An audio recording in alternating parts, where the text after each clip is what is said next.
99% success rate है। गांव में सबसे बड़ी समस्या थी जमीन के नीचे का कम होता पानी और नतीजा था सूखती हुई फसलें और किसानों की बदहाली। वाटरशेड बनाने और बढ़ती हरियाली ने इस समस्या को कम किया और जमीन के नीचे का पानी 50 फीट से उठकर 5-10 फीट तक आ गया। तब गांव वालों ने ग्राम सभा में कुछ ऐसे फैसले लिए जो कुछ लोगों के लिए कड़े थे, लेकिन पूरे गांव के भले के लिए वो जरूरी थे। एग्रीकल्चर पर्पज ट्यूबवेल बैन, खेती के लिए ट्यूबवेल नहीं लेंगे, पीने के पानी के लिए बस हम ट्यूबवेल ले लेंगे। जिस फसल को ज्यादा पानी लगता है वो फसल हम लोगों ने ग्राम सभा में बंद कर दी। बस शुगर केन बनाना नहीं करना है, अगर करना है तो आधा एकड़ बस वो खाली गाय या भैंस का ग्रीन पाउडर करके यूज करेंगे। इसी तरह एक फैसला जमीन की रक्षा के लिए भी लिया गया। जलग्राम प्रोग्राम हमारा काफी सक्सेस हुआ, फिर पानी आ गया, फसल चेंज हो गई, फिर क्या हो गया कि जमीन के दाम बढ़ गए। फिर बाहर के लोग इन्वेस्टमेंट के लिए सोच रहे, अरे हुरे बाजार में हम जमीन लेंगे। बेचता है गरीब और लेता है बाहर का बड़ा आदमी।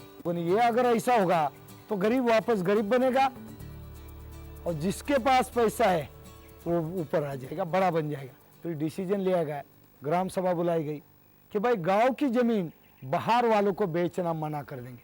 अभी इसी जेड की बात आ रही ना, सभी बड़े बड़े लोग अभी गांव के गांव ले रहे, सही है ना।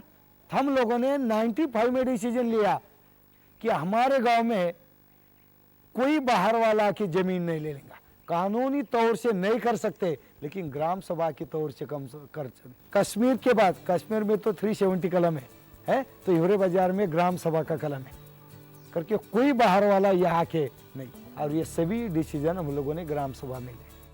खुद पोपटराव पवार मानते हैं कि अगर इतने कड़े फैसले दिल्ली या मुंबई की सरकारों ने लिए होते या खुद सरपंच और उनके साथियों ने बंद कमरे में ये फैसले लिए होते तो गांव वालों से इनका पालन कराना संभव ही नहीं था। ग्राम सभा में सबका अलग अलग दिमाग होता है, लड़कियां हो, लड़के हो, महिला हो, यूथ हो, बुजुर्ग हो, तो अपने अपने हिसाब से वो यह बात रखते। नहीं तो चलो हम पंचायत के सरपंच बन गए, पंचायत के 1, 5, 6, 7, 8, 10 लोग डिसीजन करते, बस ये 20-25 लोगों को पता चलता है और बस चलता है आगे। फिर लोगों जिनके पास दिमाग भी है लेकिन उनको अवसर नहीं मिलता बताने के लिए, तो ग्राम सभा से सबसे ज्यादा सपोर्ट मुझे ये हुआ कि मेरा भी विजन बढ़ गया। जो मेरे दिमाग में कुछ आइडिया नहीं थी वो ग्राम सभा तो मुझे मिली, क्योंकि कुछ लोगों ने बाहर जाके कोई देखा था, अरे उस गाँव में मैंने ये अच्छा देखा, यहाँ पर एक अच्छा देखा, उस दिन उस शादी में गए थे ये देखा, फिर यहाँ आके ये सब। कोई फैसला आप थोपते उनके ऊपर डालते तो वो उसकी जो लाइफ होती है वो मतलब बहुत थोड़ी होती है। अगर सबको विश्वास में लेके करेंगे तो उसकी जो लाइफ है वो बन जाती है। मतलब देखो अभी कि गांव की जमीन किसी बाहर वाले को नहीं बेचना है, इसको तो ये तो इसमें तो कोई रूल है ही नहीं सरकारी। मतलब मैं सोचेगा कि मेरी जमीन है, मेरा रिकॉर्ड है, मेरे कागज है, मैं किसी को बेचूंगा। लेकिन लोगों को ये ऐसा क्यों करना है अगर ठीक से बताएंगे तो लोग अपने आप मान जाते हैं।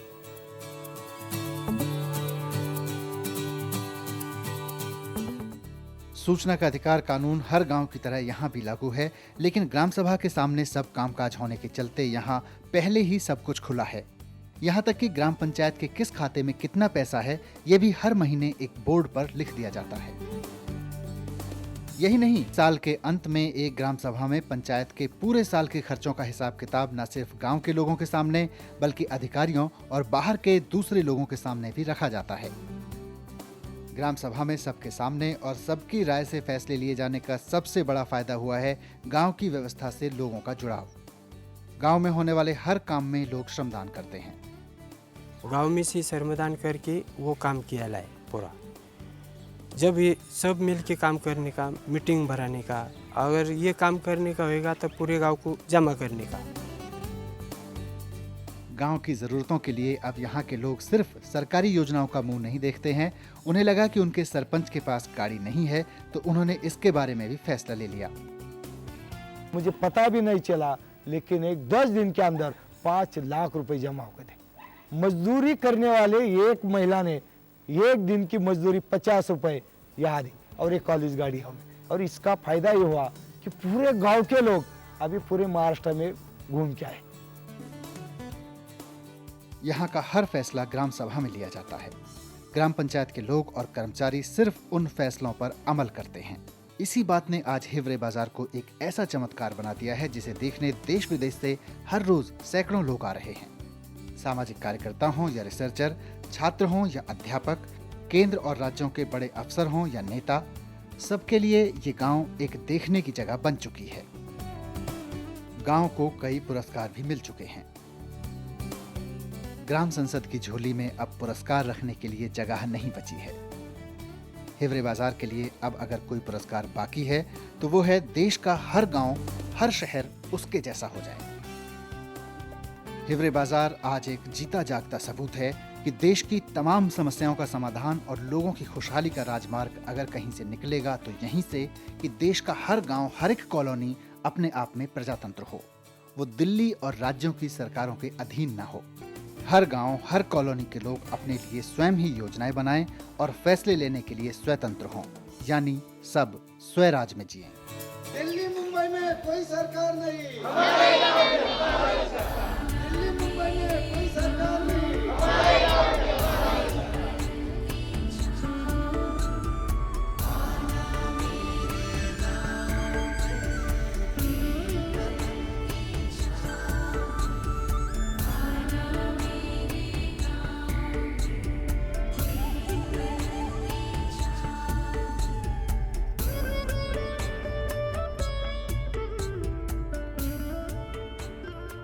हिवरे बाजार गांव की कहानी एक चमत्कार की तरह लगती है। 20 साल पहले तक इस गांव में इतना सूखा पड़ता था कि सारे लोग गरीब थे, आपस में शराब पीकर लड़ते रहते थे।